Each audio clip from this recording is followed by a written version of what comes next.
আজ আমার সত্যিই নিজের জন্য অনেক খারাপ লাগছে। বিগত 4 বছর থেকে আমি আপনাদেরকে মোটিভেশন দিয়ে আসছি। আপনাদেরকে বারবার আমি বলে চলেছি কিছু না কিছু করার জন্য। বারবার আপনাদের এটা বলেছি যে আপনি চাইলেই সব কিছু করতে পারবেন। কিন্তু একটা কথা এই 4 বছরে কখনোই আপনাদেরকে বলা হয়ে ওঠেনি। আর সেই কথাটা হলো আপনাকে কি করতে হবে। আমি ভেবেই নিয়েছিলাম এটা হয়তো আপনি জানেন। আপনি হয়তো জানেন আপনার জীবনের লক্ষ্যটা কী। আপনার কেবলমাত্র কিছু মোটিভেশনের প্রয়োজন। আর এটা ভেবেই আমি 4 বছর থেকে আপনাদের প্রতিনিয়ত নতুন নতুন কথা শুনিয়ে এসেছি। কিন্তু কয়েকদিন আগে আমি এমন কিছু পড়ি যেটা পড়ার পরে আমি অবাক হয়ে যাই। কারণ আমি একদিন ইন্টারনেটে কিছু সার্চ করছিলাম, আর সেখান থেকে আমি একটি জিনিস দেখতে পাই। আর সেটা হচ্ছে আমাদের দেশের সমস্ত মানুষজন যুবকদের উপরে অনেক বেশি আশা করে বসে আছে। ভারতবর্ষে যুবকের সংখ্যাটা অনেক বেশি, কিন্তু আপনি জেনে অবাক হবেন ইন্ডিয়াতে প্রায় 15 কোটিরও বেশি যুবক ছেলে ফ্যান্টাসি স্পোর্টসে নিজের টিম তৈরি করছে। গত বছরের মার্চ মাসে একটি রিপোর্ট বার হয় যেখানে বলা হয় আমাদের দেশ সবথেকে বড় মার্কেট এই ফ্যান্টাসি স্পোর্টসের, যেখানে 13 কোটিরও বেশি যুবক তাদের মোবাইলে ক্রিকেট ও ফুটবল খেলে। এরপরে যখন আমি আরও ডিটেলস এটা জানার চেষ্টা করি তখন সেখানে দেখতে পাই 2024 সালে 15 কোটিরও বেশি যুবক ছেলে মেয়ে মোবাইলে ক্রিকেট অথবা ফুটবল খেলবে। আমি তো এতদিনের অ্যাডগুলোকে একটি মিমের মতো মনে করতাম যে আমি এই কাজটা করে নিচ্ছি, আপনি ফ্যান্টাসি স্পোর্টসের টিম তৈরি করুন। কিন্তু ভাবতেও পারিনি এমনটা সত্যি হয়ে যাবে। মানুষ আজ এটাই করছে। এরপর আমি ভাবলাম যে 15 কোটি যুবক ছেলে মেয়ে তো ফ্যান্টাসি স্পোর্টসের টিম তৈরি করছে, দেখা যাক বাকিরা কী করছে। আর সেটা যখন আমি সার্চ করি তখন দেখতে পাই 2019 সালে টিকটকে 20 কোটি ইউজার ছিল কেবলমাত্র ইন্ডিয়ার। এরপরে টিকটককে ব্যান করে দেওয়া হয়। এটা আমি বলবো খুবই ভালো একটি পদক্ষেপ ছিল। আর ভেবেছিলাম এই টিকটক চলে যাওয়ার পরে প্রতিটা যুবক তারা তাদের জীবনে সত্যিই কিছু করার চেষ্টা করবে। এরপরে আমি পুনরায় সার্চ করে দেখার চেষ্টা করি যে ওই টিকটক ইউজারগুলো এখন কি করছে। আর সেখানে দেখা যায় যখন টিকটক বন্ধ হয়ে যায় এর পরিবর্তে MS টকাটক, মজ, জোস, ইনস্টারিল এমন অনেক অ্যাপ্লিকেশন তৈরি হয়ে যায়। আর ওই প্ল্যাটফর্মগুলোতে টিকটকের 97% ইউজার পুনরায় ফিরে আসে। এরপর আমি মন খারাপ করে রাতে ঘুমিয়ে পড়ি। আর ঘুমের মধ্যে আমি একটি ভয়ানক স্বপ্ন দেখতে পাই। আমি যেন হাজারো মানুষের সামনে এটা বলছি, হার মেনে নেওয়া উচিত নয়, আপনারা এগিয়ে চলুন, আপনারা সব করতে পারবেন। আর আমার সামনে যারা বসে রয়েছে তারা সবাই নিজের মোবাইল নিয়ে ব্যস্ত আছে। কেউ ফ্রি ফায়ার খেলছে আর বলছে আমি হার মানব না, আমি আজ সবাইকে হারিয়ে দেব। পিছন থেকে আরেকটি ছেলে বলছে আমি আজকে ফ্যান্টাসি স্পোর্টস থেকে 400 টাকা রোজগার করে নিয়েছি, আমি হার মানব না, একদিন আমি ফার্স্ট প্রাইজ অবশ্যই জিতব। কিছু ছেলে মেয়ে তারা তাদের চেহারাটা অদ্ভুত রকমের করে ভুলভাল ভিডিও তৈরি করছে, আর তারা আমার কথা শুনে বলছে আপনি ঠিকই বলেছেন, আমরা হার মানব না। এরপরে হঠাৎ করেই ঘুমটা ভেঙে যায়। আর এমনটা নয় যে ঘুমটা ভেঙে যাওয়ার পরে আমি খুশি হয়ে গেছিলাম যে এটা একটি স্বপ্ন ছিল, বরং আমার আরও বেশি মন খারাপ লাগা শুরু হলো এটা ভেবে যে যাই কিছু আমি দেখলাম এই সব কিছু সত্যি নয় তো। আমার যে সমস্ত সাবস্ক্রাইবাররা রয়েছে তারা কি তাদের জীবনের লক্ষ্যটা জানে? তারা কি তাদের সমস্ত মোটিভেশনকে পাবজি, ফ্রি ফায়ার, ড্রিম ইলেভেনে ব্যবহার করছে না তো? এই জন্যই আমার মনে হয়েছে আজ আপনাদের সঙ্গে এই বিষয়ে একটু কথা বলা দরকার যে আপনি কি করছেন। আপনাকে আপনার ইকিগাইটা জানতে হবে। ইকিগাই কি? ইকিগাই একটি জাপানি শব্দ। এর অর্থ হচ্ছে লং অ্যান্ড হ্যাপি লাইফ। এখানে 4টি বিষয় থাকে।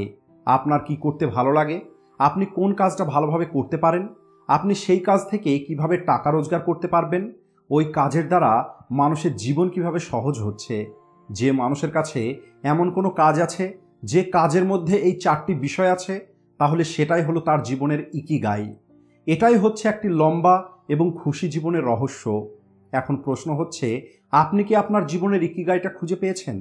নাকি আপনার কোনো বন্ধু IPS পরীক্ষার জন্য প্রস্তুতি নিচ্ছে, এই কারণে আপনিও প্রস্তুতি নিচ্ছেন? আপনার কোনো বন্ধু উকিল হয়ে গেছে তাই আপনিও উকিল হবার চেষ্টা করছেন?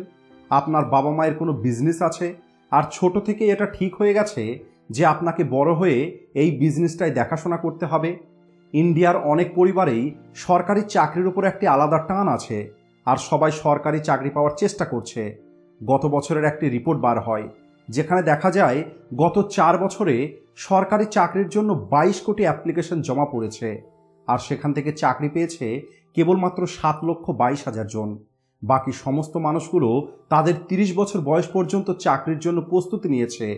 আর অনেক মানুষ তো প্রস্তুতিটাও ঠিক করে নিত না, তারা মাঝে মাঝে সোশ্যাল মিডিয়াতে সময় নষ্ট করত, কারণ চাকরির মধ্যেও তাদের 100% ইন্টারেস্ট ছিল না। এদের কেবলমাত্র একটি চাকরির প্রয়োজন ছিল। এটাই হলো কারণ যে মানুষের জীবনে আজ কোনো শান্তি নেই।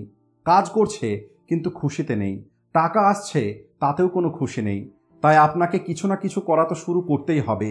আমি এটা বলছি না যে আপনাকে বিজনেস করতে হবে, বরং আমি আপনাদেরকে বলছি আপনাকে এমন কিছু করতে হবে যেটা করার পরে আপনার মনে হবে যে হ্যাঁ, আমি কিছু তো করছি।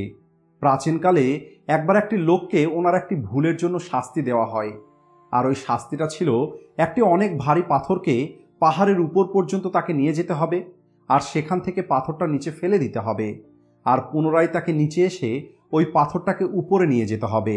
আর এই কাজটাই তাকে প্রতিদিন করতে হতো। আপনাদের মধ্যে অনেকের হয়তো মনে হবে যে এত ভারী পাথরটাকে ওই পাহাড়ের উপর পর্যন্ত নিয়ে যাওয়াটাই হলো তার শাস্তি। কিন্তু আপনি কি জানেন এখানে শাস্তিটা কি? এখানে শাস্তিটা ওই পাথরটাকে উপরে নিয়ে যাওয়া নয়, বরং একটি মিনিংলেস কাজ করা, অর্থাৎ যে কাজের কোনো অর্থই নেই, এমন একটি কাজ যে কাজের কোনো মূল্যও নেই। তাকে যদি এমনটা বলা হতো যে ওই ভারী পাথরগুলোকে নিচে থেকে তুলে নিয়ে পাহাড়ের উপরে গিয়ে পাহাড়ের উপরে একটি ঘর তৈরি করতে হবে, তাহলে হয়তো এই শাস্তিটা অনেক কঠিন হতো না, তখন এটাকে পরিশ্রম বলা হতো। 2-4 বছর পরে যখন ঘরটা তৈরি হয়ে যেত, তখন তার মনে হতো যে হ্যাঁ, আমি কিছু তো করেছি। কিন্তু যদি উপরে কোনো কিছুই তৈরি করা হচ্ছে না, আর তারপরেও তাকে পরিশ্রম করতে হচ্ছে, যে পরিশ্রমের কোনো মূল্য নেই, এই যে পরিশ্রমের কোনো মূল্য নেই, এটাই হচ্ছে তার জন্য শাস্তি। একইভাবে আজকালকার মানুষজন নিজের জীবনকে মিনিংলেস তৈরি করে নিয়েছে। এদের কাজের কোনো মূল্য নেই, কিন্তু কেবলমাত্র টাকার জন্য কাজ করছে। অনেক মানুষ এখনো বেকার, তারা তো অন্তত এটা জানে আমাদের কিছু করতে হবে। কিন্তু এমন অনেক মানুষ আছে যারা কাজ করছে, টাকা রোজগার করছে, কিন্তু তারপরেও তারা জানে না তারা এই সব কিছু কেন করছে। যেমন আমি যদি কথা বলি ফ্যান্টাসি স্পোর্টস কোম্পানি সম্পর্কে, আর সেখানে চাকরি করা মানুষগুলো সম্পর্কে, তাদের কি কাজ ওই কোম্পানিতে? তাদের কাজ হলো যুবক ছেলে মেয়েদেরকে গেমের নেশা তৈরি করা। এরা তাদের বসের জন্য টাকা রোজগার করছে।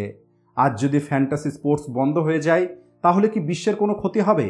না, বরং ভালোই হবে। কোটি কোটি যুবক ছেলে মেয়ে এই নেশা থেকে বেরিয়ে আসতে পারবে। কিন্তু ফ্যান্টাসি স্পোর্টসে যারা কাজ করে তাদের এই সব কিছুতে কোনো কিছুই যায় আসে না। এরা তো কেবল নিজের মাইনে পেয়ে যাচ্ছে। এর আগে আপনারা দেখেছেন যুবকরা কিভাবে MLM কোম্পানির মধ্যে আটকে পড়ে থাকতো, যেটাকে পিরামিড স্কিম বলা হতো। কয়েক বছর আগে সরকার এটাকে বন্ধ করে দিয়েছে। এখন প্রশ্ন হচ্ছে, সরকার কত কিছু বন্ধ করবে? টিকটক বন্ধ হয়ে গেছে, টকাটক চলে এসেছে। পিরামিড স্কিম বন্ধ হয়ে গেছে, তো অন্য কিছু চলে এসেছে। এই সব কিছু কেন হচ্ছে? কেবলমাত্র কিছু টাকার জন্য?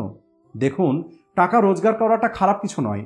আমিও অনেক ভিডিওতে আপনাদের টাকা রোজগারের কথা বলেছি, কিন্তু আমি কেবলমাত্র আপনাদের টাকা রোজগারের কথা বলিনি, বরং একটি মিনিংফুল কাজ করে আপনাকে টাকা রোজগার করার কথা বলেছি। এমনটা নয় যে কোনো রকমভাবে কেবল টাকা পেলেই হবে। এটা অনেক নোংরা একটি চিন্তা। আপনার মধ্যে যদি এমন চিন্তা থাকে যে কাজ যাই হোক না কেন কেবল টাকা পেলেই হবে, তাহলে এই চিন্তা থেকে আপনাকে বেরিয়ে আসতে হবে। যদি টাকা রোজগার করতেই হয়, তাহলে টাকা রোজগারের সঙ্গে সঙ্গে আপনাকে এই পৃথিবীতে একটি পরিবর্তন নিয়ে আসতে হবে। তা না হলে আপনার চারপাশে এমন হাজারো মানুষ আছে যারা টাকা তো রোজগার করছেই। সবশেষে যদি আপনি এই চ্যানেলে নতুন হয়ে থাকেন, তাহলে চ্যানেলে গিয়ে দেখুন কত মূল্যবান ভিডিও এই চ্যানেলে আপনি দেখতে পাবেন। আর যদি এতক্ষণ পর্যন্ত আপনি ভিডিওটা দেখছেন, তাহলে কমেন্ট অবশ্যই করবেন। দেখা হচ্ছে পরের ভিডিওতে। Thanks for watching.